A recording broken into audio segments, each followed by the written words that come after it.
राजकुमारी और जादुई अंगूठी। एक सुनहरे दिन मिस्र राज्य की राजकुमारी को महल के बड़े बगीचे में एक सुंदर सी अंगूठी मिली। वह अपने पिता के पास गई और उस अंगूठी के बारे में पूछने लगी। उसके पिता ने उसे बताया कि यह अंगूठी उसे 5 अद्भुत शक्तियाँ देगी। पहली, गहरी नींद। दूसरी, बिना किसी चिंगारी के आग जलाने की शक्ति। तीसरी, किसी भी मौसम में कोई भी फसल उगाने की शक्ति। चौथी, बिना बादलों के बरसात लाने की शक्ति। और 5वीं व सबसे अद्भुत शक्ति, एक प्रसन्न सायरन की तरह गाने की शक्ति। राजकुमारी को सबसे ज्यादा वही शक्ति पसंद आई।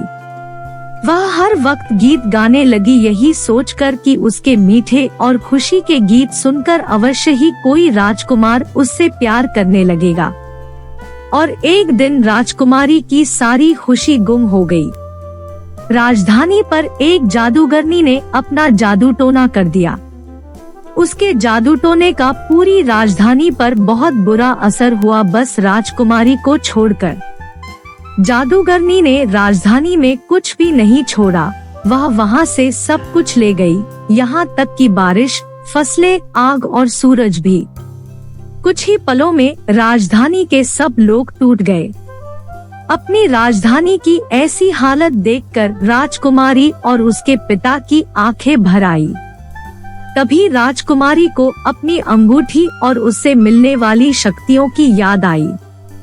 वह उस जादू टोने से राजधानी को मुक्त करवा सकती थी।